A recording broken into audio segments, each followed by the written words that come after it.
Welcome to Health Club with Julia. I'm your host, health coach, and registered dietitian, Julia Campagna. I'm on a mission to bridge the gap between looking your best and living your life to the fullest. After years of over dieting, struggling with disordered eating, and destroying my social life, I finally found how to reach my dream physique without sacrificing the things I love. Now I'm sharing all my strategies and education with you. We'll be talking all things health, including hormones, metabolism, and lifestyle to help you cut out the confusion and start living. So get cozy and join the club. Hey guys, welcome back to another episode of the Health Club with Julia podcast. As always, I am so happy you are here. Little life update before we go into this episode. So, update on wedding plans. It has taken a long time, but I can finally say that we have found our venue and got our date.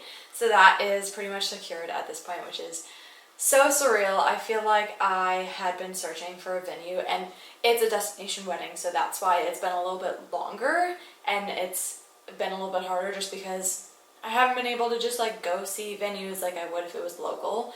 But it's been a few months of me searching and really kind of narrowing things down, what's going to be best for us, what's going to be best for guests and everything else. So it's been a long time coming and definitely a stressful part. You know, always wanted like my wedding to be not stressful. I am a very non-stressed person. I'm very chill. I go with the flow a lot, and so I wanted my wedding to kind of encapsulate that and not be super stressful. And I will say, this first part, getting up to like getting our venue, has been super stressful. So I'm so excited to take a break from that part of it, and I feel like the rest is just gonna be smooth sailing. Like the design, looking at vendors, already have a dress and a potential photographer, so things are moving along now, and I'm really excited about it. So that is good news and a little update on wedding stuff. But let's get into what you actually all came here to listen to, which is some more educational talk. And I want to talk today about what to do if you feel really off but your labs come back normal.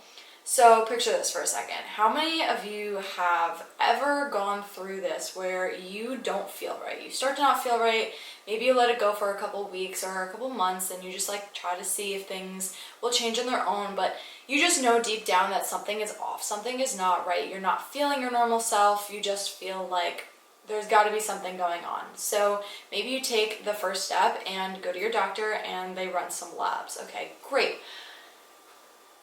Next thing you know, those labs come back and your doctor says to you, everything looks normal, you're totally fine, and dismisses you. I'm sure that we have all been there at one time or another, or maybe you haven't, but I know for me, I definitely have, where I'm looking for answers and I know something is wrong with my body. My body is telling me that, and then the doctors just say everything is normal and you're sent on your way. Maybe they tell you, lose weight and you'll feel better, or drink more water and you'll feel better. And it's just like this very vague, basic information that they're giving you when you know something is not right. And the really important part to think about here is that most doctors, especially Western medicine, they look at your ranges as normal ranges, right? They have this range that they consider normal for themselves. However, just because your labs might show it's in a normal range might not mean that it's optimal, and that's the difference. First of all, everybody is different, and so everybody kind of does have different ranges, and that's not to say like everybody's numbers are going to be all over the place. Yes, there is some range that's optimal that we want to be in, but the doctor's normal range is a lot wider than an optimal range. And so even if it looks normal in your labs in this normal range, you might not be feeling right because it's not optimal and it's not right for you and your body. So for example, let's say we look at your progesterone levels. So usually we test progesterone days 19 to 21 of your cycle. Later in the cycle, you don't do it like right when you're having your period or right after your period, you wait a little bit. So let's say we test your progesterone during the time that we want to, so between days 19 and 21, and you get your progesterone levels back and they're at I don't know, throwing out a random number here. Let's say they're at 5. They're at 5 ng per milliliter.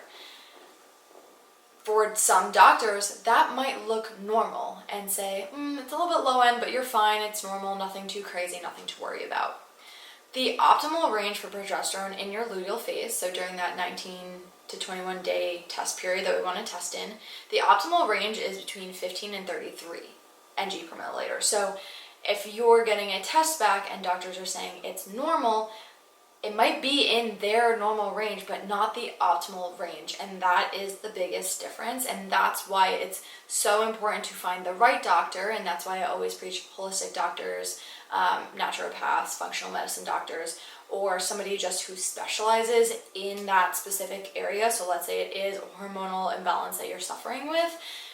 Go to somebody who specifies in hormonal balance, because they're going to have a little bit better of an idea than just your regular general practitioner. So be aware of what doctor you're visiting and know your body too. One of the biggest key factors to understand if you need to get further testing or not is your own biofeedback. Your body is so smart. Your body will tell you when something is not right. If everything is great, you're going to feel pretty great. If something is off, you're going to feel that, whether that is through PMS symptoms, chronic fatigue, you're really stressed and overwhelmed, you have high anxiety and depression bouts going on. Whatever it looks like, your body will tell you when something is off. Even as simple as, I no longer sleep well. Maybe you're getting more interrupted sleep, less quality sleep. That could be an indicator that something is off. So really check your biofeedback and see what is going on. And what I mean by biofeedback is the important things that kind of tell you about your health. So stress is one of them. How stressed are you?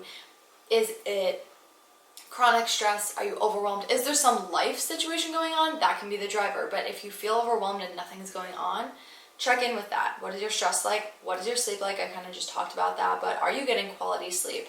Are you having sleep disturbances? Are you having trouble falling asleep?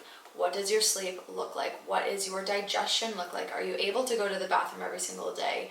Are you feeling really gassy every day? Are you bloated every day? What's going on digestion-wise? Energy, how energized are you? Are you waking up a little bit tired, but then you're fine throughout the day?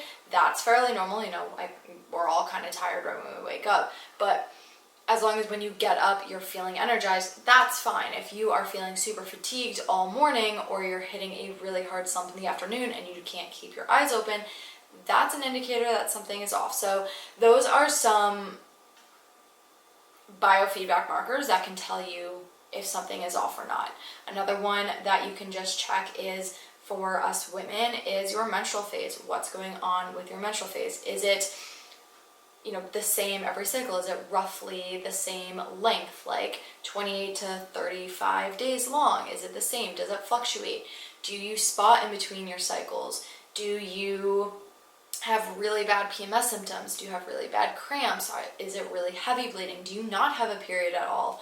Your period is known as your 5th vital sign at this point. So it is super important. It will tell you when something is off. So make sure that you check in with your own biofeedback. You really tune in with your body and see, does everything seem fine for you? Because again, what is fine for you might not be fine for somebody else. Everybody has, different biofeedback markers, but what is normal for you, and are you feeling like everything is normal, or are you feeling that something is off? If you feel that something is off and you are truly in tune with your body and you know what feels normal and what doesn't, and your doctor says everything looks fine and sends you on your way, you need to go to a different doctor and you need to run deeper labs. It's important. Your body will tell you what's going on. So listen to it. It is your biggest ally, your biggest tool.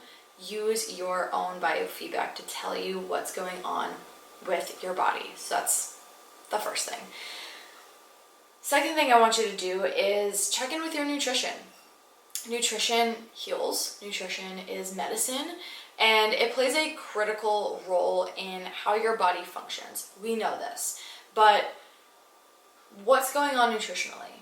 Is there any areas that you can improve upon? Try to find areas that you can improve upon. And if you can't, if you're like, I am super spot on with my nutrition all the time, then okay, if your nutrition is great and you're still feeling off, again, deeper labs. But really find what's going on with nutrition. Are you somebody who eats out several times a week? Are you somebody who gravitates towards that comfort food and has more processed foods throughout the day? Or are you somebody who does cook most of your meals, has a majority of your meals are whole food based, takes care of fruits and vegetables and make sure you get them in every day, takes care of your protein, hydrates? Where are you with your nutrition? That's going to be second biggest thing behind checking your biofeedback, is checking with your nutrition. Like I said, nutrition is medicine. It does heal.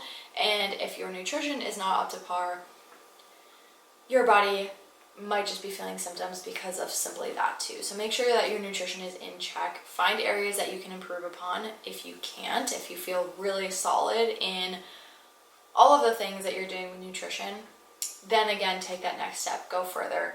Find a new doctor, get some labs done. But nutrition is a critical piece to how your body functions. Not only how your body functions and how you recover and all of the other things, but also how you make progress. So if you are feeling like you're not making progress, again, nutrition would be a really good place to start with that as well. But then I want you to also analyze lifestyle factors. So first we have check your biofeedback. What is your body telling you? Check your nutrition. Is it up to par? Is it not? Are there areas of improvement? Third thing, I want you to analyze all of your lifestyle factors. This is also essential and plays a critical role in how your body will function. So this kind of goes hand in hand with biofeedback, but not necessarily. It's not markers like energy, digestion, all of that. It's really kind of what is your everyday habits and how can you improve those. So analyze your lifestyle factors. So one thing that you can analyze is your bedtime and your morning routine. Are you, talking about bedtime routine, are you binge watching your show until, 11:30, 12 a.m. at night and then shutting off the TV and trying to go right to bed? Are you eating a really heavy meal in bed and then trying to go to bed? Are you, or maybe you have a really good nighttime routine and like you do your skincare, or not skincare, you don't have to do that, but maybe you do skincare, or you light some candles, or you drink some tea before bed, or what is your nighttime routine? That will help set you up for better sleep and better recovery and better mental health and all the other things. So check in with your routine at night and also in the morning. Are you somebody who snoozes your alarm 5 times before you wake up? Are you somebody who gets up out of bed and then immediately is just go, go, go, go, go, go, go? That also can impact your stress response. So both of those, morning and nighttime routines, are super important in terms of your lifestyle factors and how your body will function. So check in with those. I want you to check in with your stress and cortisol regulation. And again, stress as being part of your biofeedback, but what are you doing for the cortisol regulation? That's what I'm talking about with lifestyle factors. Are you super stressed all the time? Are you actively trying to manage your stress better by doing things like belly breaths or meditation or yoga, reading, listening to music, going for walks? Are you actively doing those things or are you not? Are you trying to get more in the parasympathetic nervous system or not? Cortisol regulation or stress regulation, nervous system regulation is super, super important. And you have probably heard me say or mention something about stress and nervous system regulation probably in every single episode of this podcast. And I am now on episode 57. So every single episode, I am sure I have mentioned stress management at some point. It is related in some way, probably to every single episode that I have already. So it is super important. Make sure that you are working on your cortisol regulation, stress regulation, and overall like circadian rhythm, things like that. So that is a super important piece as well. Make sure that you are checking in with that. Third piece of analyzing your lifestyle factors is your activity levels. What are your activity levels? There is a sweet spot for activity. You don't want to do too much and burn yourself out. You don't want to do too little. So there is a sweet spot with activity levels, and that is going to be dependent on the person. Everybody has their own threshold with activity. Find yours and make sure that you're doing that, and make sure that's a priority for yourself, because activity is so important. We know that exercise daily is so important for our overall body's functions, longevity, health in general. So you should be doing some form of exercise every single day, even if that is simply just a 10-minute walk or so. You should be doing something every single day. And I would even argue a 10-minute walk is great, but if that's all you're doing, up that to 20 minutes maybe. But what the point is, don't overtrain, don't go too hard. Again, that goes back to cortisol regulation. Don't go too hard. But you need to be active in some shape or form every single day, especially if you are a sedentary person. If you work a desk job and you sit down pretty much all day at work, you are sedentary. If that is you, you especially need to make sure that you are getting active in some way, shape, or form throughout the day at some point during the day. So check in with your activity levels. Are you doing something?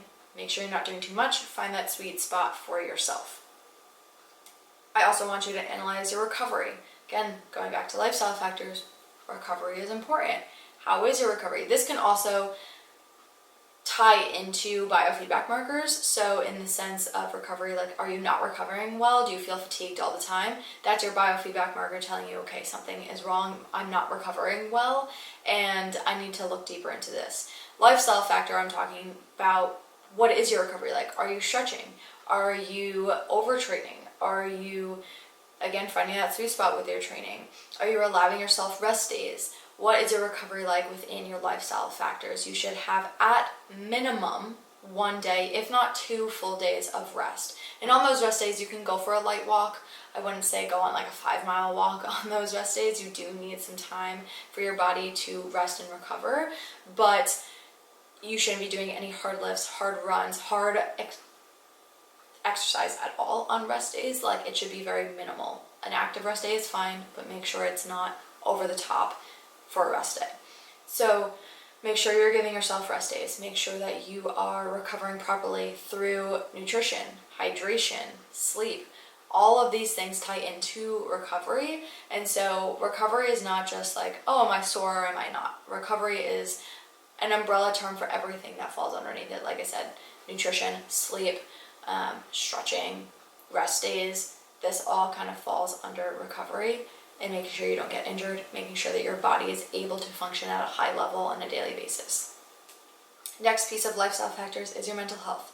What is your mental health like? Are you taking care of your mental health? Are you overwhelming yourself every single day and your mental health is shit? Are you going through something like a breakup or anything like that that's really stressful? Are you giving yourself some self-care at least a few times a week, if not a little bit every day, but at minimum like 3 times a week? Are you doing that? Are you not? What is your mental health like?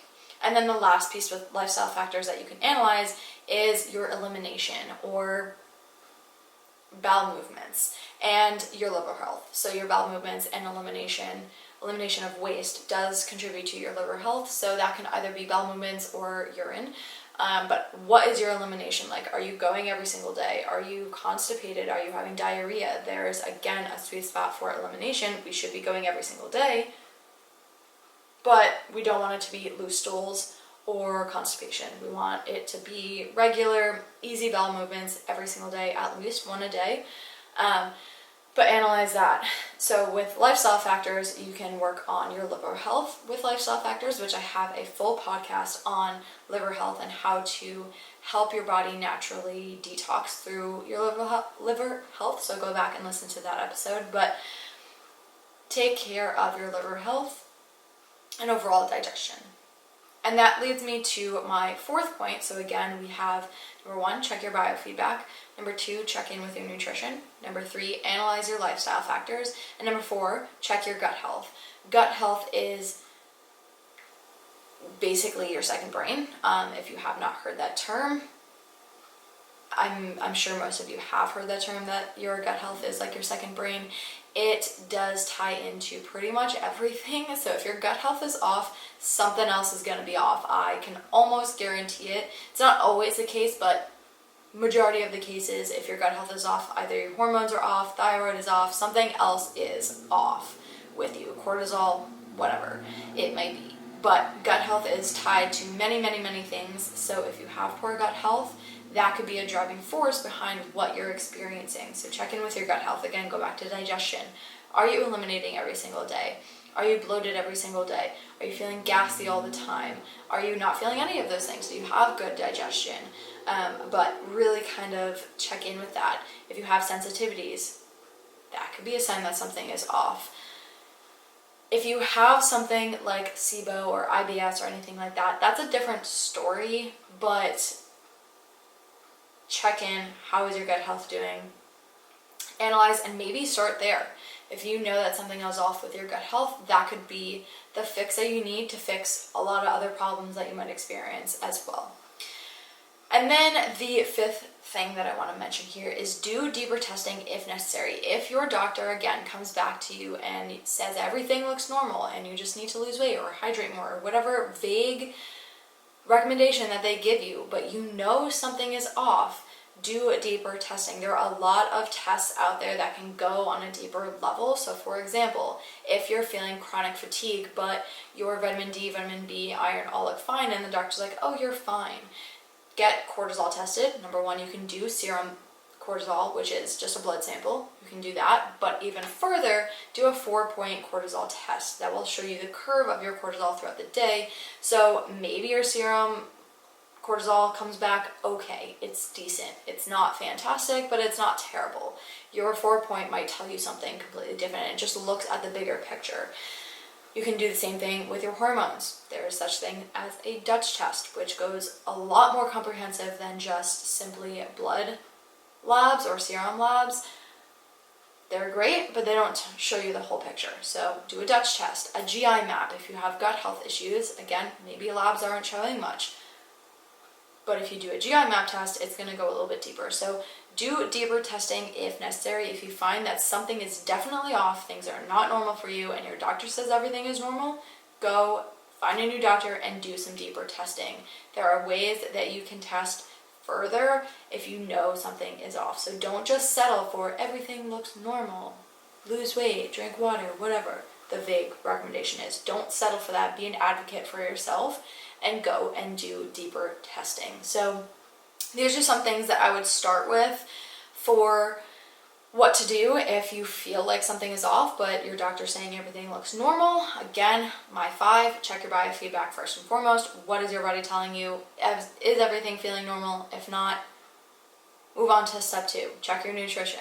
Step 3, analyze your lifestyle factors, what's going on in your daily life, in your daily habits, check in with your gut health, and then do deeper testing if necessary.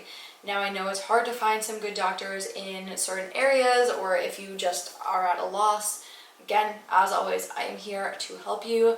We can talk about things. You can use me. I am a resource as well. I do lab work with many clients. We go through labs, we do deeper testing, we find the root cause, and then once we have the root cause, once we have the data that we need, we can then make proper protocols based on what you are experiencing and helping you heal. So use me as a resource. I am here to do this with you and go over labs and do further testing to find out what is your root issue so that you can start feeling better. But whether that's me or somebody else, find somebody that is going to take you seriously and do some testing with them. But let me know if you do have any questions on this, or if you do have labs that you want to share with me. I do talk with people about labs that aren't even my clients. So if you have labs that your doctor said look normal and you feel terrible still, send them over to me. We can go through those together. I can give you my 2 cents on what I'm seeing in your labs, and then we can talk about what your plan should be from there. So let me know if you have any questions, if you need any help. Send over labs, whatever you need. I'm here for you. I hope this was helpful for you. Remember, be an advocate for yourself. You know your body best. Listen to it. But that is it for this episode, and I will see you guys at the next one. Thank you so much for listening to another episode of the Health Club with Julia podcast. If you love the episode, share the podcast and tag me, and subscribe so you don't miss any further episodes. If you have any questions, feel free to send me a DM. Thanks for being a part of the club. See you next time.